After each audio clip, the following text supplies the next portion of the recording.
Hi! இது எதை பற்றிய பதிவு அப்படின்னா, நமக்கு நிறைவேறாத ஆசைகள், அது கண்டிப்பாக நிறைவேறணும் அப்படின்னு சொல்லிட்டு, உடனடியாக நம்ம பண தேவை ஏற்பட்டால், அதை 4 பேர்கிட்ட நம்ம கேட்டும் யாரும் தருவாங்கன்னு தெரியாது. ஸோ, அப்போ நம்மளுக்கு திடீர்னு ஒரு மிராக்கிள் நடக்கணும், எனக்கு தேவையான பணம் கொஞ்ச நேரத்திலே எனக்கு கிடைக்கணும் அப்படின்னு நம்ம நினப்போம். ஸோ, அது நம்மளுக்கு நடந்தால் எப்படி இருக்கும்? அப்படின்றதுக்காக ஒரு மெத்தடை தான் நான் இப்போ சொல்ல போகிறேன். அது என்னென்னா, நம்ம ஒரு தேவதையை இப்போ உதவிக்கு அழைக்க போகிறோம். இந்த நித்திகா தேவதைன்னு சொல்லுவாங்க. ஸோ, இந்த நித்திகா தேவதையை நம்ம எவ்வளோ அன்பாக பாசமாக நம்ம வேண்டுறோமோ அந்த அளவுக்கு அவங்க வேகமாக நமக்கு உதவி செய்வாங்க. கேட்டதை கண்டிப்பாக நமக்கு கொடுப்பாங்க. அவங்க நம்மக்கிட்ட இருந்து எதிர்பார்க்குறது 2 விஷயந்தான். ஸோ, ஒன்று அவங்களுக்கு அன்பு, 2வது நம்பிக்கை. ஸோ, நம்ம பணிவாக அவங்கக்கிட்ட கேட்டால் அவங்க நம்ம என்ன கேட்குறோமோ அதை செஞ்சு கொடுப்பாங்க. ஸோ, அவங்கக்கிட்ட கேட்கும்போது 2 மெயினான வார்த்தைகள் அவங்கக்கிட்ட நம்ம கண்டிப்பாக கேட்கணும். என்ன அப்படின்னா, ஃபஸ்ட்டு ப்ளீஸுன்ற வார்த்தை யூஸ் பண்ணணும். அதுக்கப்புறம் அவங்கக்கிட்ட நம்ம டியர் அப்படின்னு சொல்லிட்டு ஏதாச்சும் ஒரு அன்பா அப்படி நம்ம பேசணும். எப்படின்னா, அவங்கக்கிட்ட நம்ம அந்த 2 வார்த்தையை கண்டிப்பாக நம்ம அவங்கக்கிட்ட நம்ம சொல்லணும். சொன்னால் ஃபஸ்ட்டு நம்ம அந்த நித்திகா தேவதையை பற்றி தெரிஞ்சுக்கிருவோம். எப்படி அப்படின்னா, எவ்வளவோ தேவதைகள் நம்ம இதில் இருக்காங்க. ஸோ, அவங்களில் ஒருத்தவங்க தான் இந்த நித்திகா தேவதைன்றவங்க. ஸோ, அது மாதிரி தான் அவங்க எப்படின்னா, நம்ம என்ன கேட்டாலும் சரி அதை உடனே கொடுக்கக்கூடியது. அன்பாக கூப்பிட்டோம்னா அவங்க என்னனாலும் செஞ்சு கொடுப்பாங்க.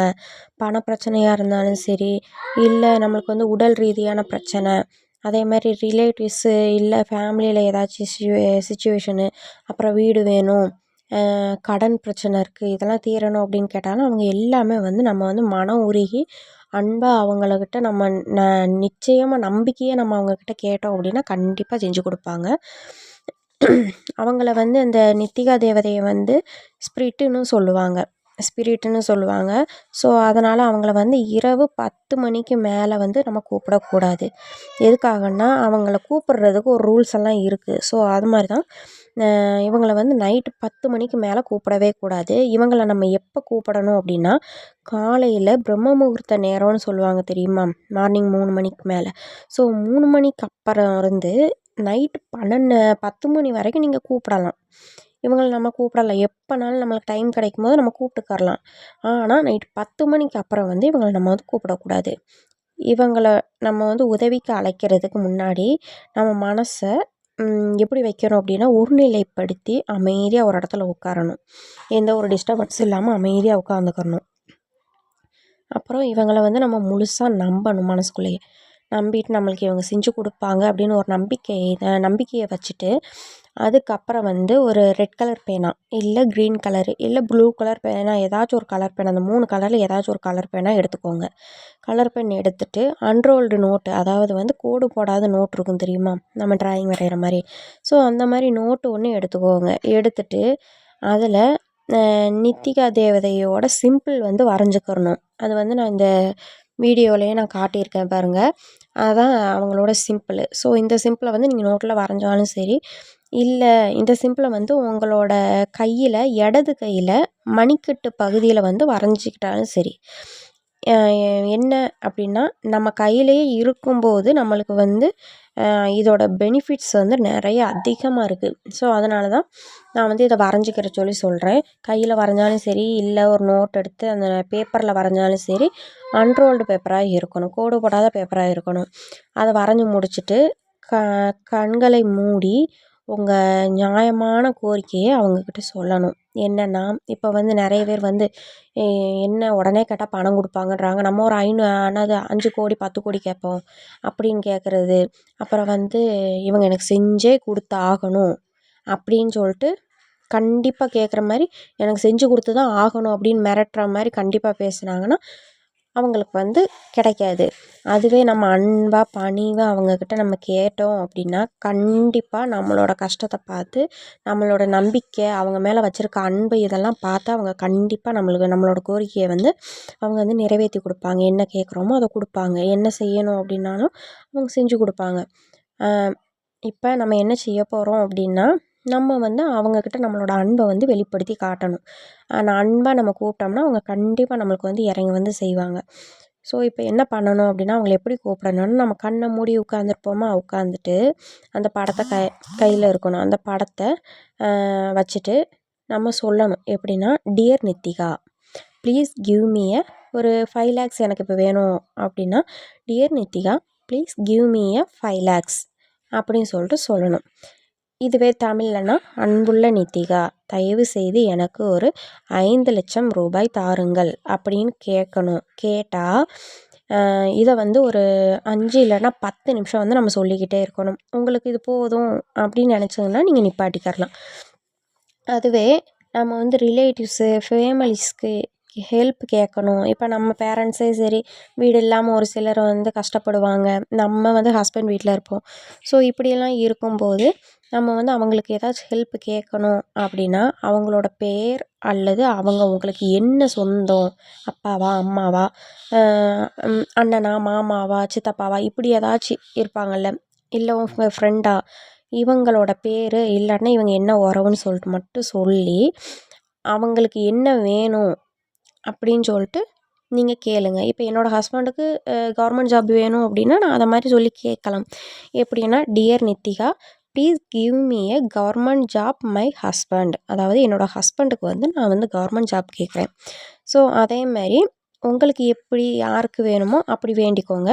இப்போ நம்ம வேண்டியது நமக்கு நடந்தது மாதிரி நம்ம நினைக்கணும். அதாவது வந்து ஒரு கற்பனையில் வந்து நம்ம நடந்தது மாதிரி நினச்சிக்கிறணும். நடந்தது மாதிரி நினச்சிக்கிட்டு இப்போ நம்ம அவங்கக்கிட்ட உங்களுக்கு 5 லட்சம் இப்போ கிடச்சிருச்சு. இப்போ நான் வேண்டியிருந்தேன் தெரியுமா, இப்போ எனக்கு வந்து 5 லட்சம் கிடச்சிருச்சு. ஹஸ்பண்டுக்கு கவர்மெண்ட் ஜாப்பும் கிடச்சிருச்சு நான் வேண்டுனது. ஸோ இப்படி வேண்டிகிட்டு இருந்தது நம்மளுக்கு நடந்துக்கிட்டு இருக்க மாதிரி நடந்துருச்சு. நம்ம தேவதைக்கிட்ட சொல்லி நம்மளுக்கு வந்து இது வந்து நடத்தி கொடுத்துட்டாங்க அப்படின்னு நம்ம கற்பனை பண்ணிவிட்டு அவங்களுக்கு வந்து நம்ம நடத்தி கொடுத்தது மாதிரி நம்ம தேங்க்ஸ் சொல்லணும். தேங்க்ஸ் சொல்லும்போது அவங்க வந்து கண்டிப்பாக நடத்தி கொடுப்பாங்க. எப்படின்னா, தேங்க்யூ நித்திகா, அவங்களோட சிம்பிளான நேம் மட்டும் போதும். தேங்க்யூ நித்திகா அம்மான்னு சொல்லலாம். இப்போ நம்ம அவங்களுக்கு வந்து தேங்க்ஸ் சொல்லிட்டோமா, ஸோ இதே மாதிரி தேங்க்யூ நித்திகா அம்மா, இல்லை அவங்கள வந்து எப்படி நம்ம உரிமையாக கூப்பிடணுமோ அப்படி நம்ம கூப்பிட்டுக்கலாம். பாசமாக கூப்பிட்டுக்கலாம். அம்மான்னு சொல்லலாம், தேவின்னு சொல்லலாம், தேவதைன்னு சொல்லலாம், ஏஞ்சல்னு சொல்லலாம். இப்படி எப்படினாலும் நம்ம சொல்லிக்கலாம். ஸோ நம்ம வந்து இப்போ வந்து அவங்க நம்மளுக்கு நிறைவேற்றி கொடுத்த மாதிரி கற்பனை பண்ணிவிட்டு thank you Nithika, thank you Nithika, thank you Nithika அம்மா, தேங்க்யூ நித்திகா தேவி, தேவதை, இப்படி நம்ம எதனாலும் சொல்லணும். அப்படின்னு சொல்லிட்டு ஒரு 3 தடவை நம்ம வந்து தேங்க்யூ நித்திகான்னு சொல்லிட்டு நம்ம அந்த மீனிங் சொல்லணும். ஸோ இப்போ நம்ம நம்பிக்கையோடு சொல்லும்போது, மன உறுதியோடு கேட்கும்போது அவங்களுக்கு உதவி செய்வேன். நம்ம கேட்குறத வந்து அவங்க வந்து உதவி செய்கிறதுக்காக வந்து அவங்க முன்னாடி வந்து நம்மளுக்கு வந்து கேட்குறத கொடுப்பாங்க. ஸோ இந்த பதிவு வந்து எல்லாருக்கும் யூஸ்ஃபுல்லாக இருக்கும்னு நினைக்கிறேன். ஏன்னா எனக்கு தெரிஞ்சு எங்கள் ரிலேட்டிவ்ஸில் ஒருத்தவங்க இதை மாதிரி முன்னாடி நான் இதை மாதிரி ஆன்லைனில் பார்த்துருக்கேன். ஸோ நான் அதை மாதிரி செஞ்சுருந்தேன். ஆனால் வந்து பலன் எனக்கு தெரியலை. இதை மாதிரி நான் நிறைய பேர் வந்து இப்படி சொன்னாங்க. இதை மாதிரி ஒரு தேவதைக்கிட்ட கேட்டால் அவங்க கொடுப்பாங்க அப்படின்னு சொல்லிட்டு ரொம்ப சிம்பிளாக சொன்னாங்க. நான் சொன்னேன், அது எப்படி நம்ம சம்பாதிக்கிற காசே கையில் நிற்க மாட்டுக்கு. ஹஸ்பண்டெல்லாம் அவ்வளோ கஷ்டப்பட்டு வேலைக்கு போய் சம்பாதிக்கிறாங்க. அதுவே கையில் நிற்க மாட்டுக்கு. இவங்க நம்ம கேட்டவுடனே என்ன கொடுக்கவா போகிறாங்க அப்படின்னு சொல்லிட்டு நாங்கள் கண்டுக்கிறல. கடைசியில் பார்த்தா எனக்கு முன்னாடி உள்ளவங்க ஒருத்தவங்க வந்து இதை மாதிரி என்கிட்ட சொன்னாங்க. அதுக்கப்புறம் தான் தெரிஞ்சிச்சு அவங்க வந்து ஆல்ரெடி அந்த மாதிரி ட்ரை பண்ணியிருக்காங்க. அவங்க ஒரு எமர்ஜென்சி சிச்சுவேஷனில் ஹாஸ்பிட்டலில் இருக்கும்போது இதை மாதிரி அவங்க வந்து ஹெல்ப் கேட்டாங்களாம். ஸோ அந்த மாதிரி ஹெல்ப் கேட்டு 1/2 an hourல அவங்களுக்கு வந்து 1 lakh வந்து அவங்க கேட்டிருக்காங்க. அதாவது எனக்கு இப்போ உடனே ஆப்ரேஷனுக்கு வேணும். அப்படியே அவங்க ஒரு 1/2 ஹவருக்கு முன்னாடி இதை மாதிரி ஒரு வீடியோவை பார்த்துட்டு கேட்டிருக்காங்க. எல்லோரும் இதை சொல்கிறாங்க, நம்மளும் ட்ரை பண்ணி பார்ப்போம் அப்படின்னு. அப்போ அவங்க வந்து எனக்கு இதை மாதிரி ஏதாச்சும் ஒரு வழியில் எனக்கு வந்து இந்த நித்திகா தேவி அம்மா இதை செஞ்சு கொடுக்கணும் அப்படின்னு சொல்லிட்டு, எனக்கு இது வேணுமா, என்னோடய சொந்தக்காரங்க இப்படி பெட்டில் இருக்காங்க, அவங்களுக்கு வந்து ரொம்ப முடியாமல் இருக்குது, சீரியஸான கண்டிஷனு, ஆப்ரேஷன் பண்ணுறதுக்கு எங்ககிட்ட அமௌண்ட் இல்லை, ஹெல்ப் பண்ணுங்கள் அப்படின்னு சொல்லவுமே அந்த நித்திகா தேவி அம்மா வந்து நேரடியாக அவங்ககிட்ட கொடுக்க முடியாதுல்ல. ஸோ வந்து அவங்க ஹாஸ்பிட்டலில் உள்ளவங்க வழியாக ட்ரஸ்ட்டு மாதிரி யாரோ வந்திருக்காங்க உள்ள. அவங்க மூலியமாக அவங்க கேட்ட அந்த 1,00,000 வந்து அந்த தேவதை கொடுத்ததா சொன்னாங்க. நான் வேண்டிய 1/2 ஹவர் கூட ஆகலை, ஆனால் எனக்கு வந்து இந்த நித்திகா தேவி அம்மா வந்து எனக்கு செஞ்சு கொடுத்துட்டாங்க, நான் கேட்டதை எனக்கு கொடுத்துட்டாங்க அப்படின்னு அவங்க நம்பிக்கையோடு என்கிட்ட சொன்னாங்க.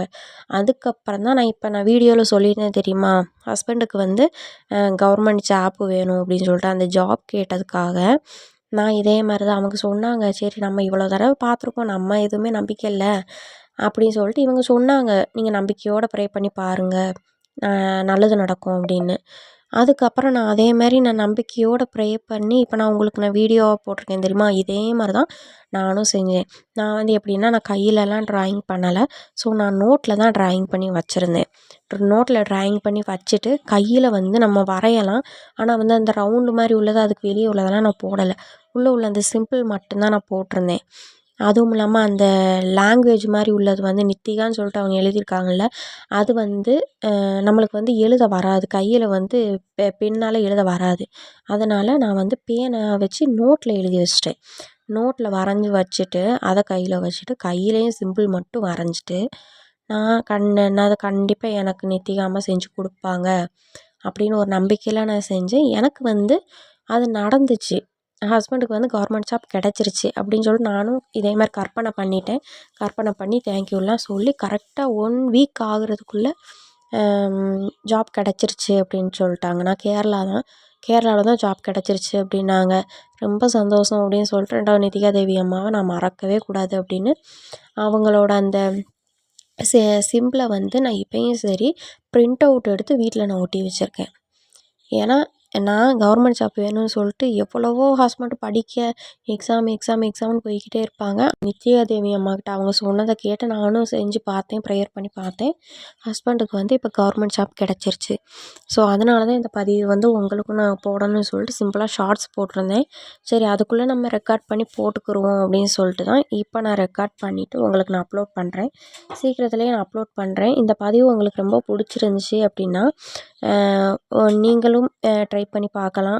பார்த்துட்டு உங்கள் ஃப்ரெண்ட்ஸு, ரிலேட்டிவ்ஸு எல்லாருக்குமே வந்து இந்த வீடியோ வந்து ஷேர் பண்ணுங்கள். அப்புறம் வந்து இது உங்களுக்கு நடந்துச்சு அப்படின்னா, உங்களுக்கும் இதை மாதிரி நடந்தது அப்படின்னா நீங்கள் வந்து நம்ம கமெண்ட் பாக்ஸில் ரிப்ளை பண்ணுங்கள், ஷேர் பண்ணுங்கள், சப்ஸ்கிரைப் பண்ணுங்கள். Thank you for your support.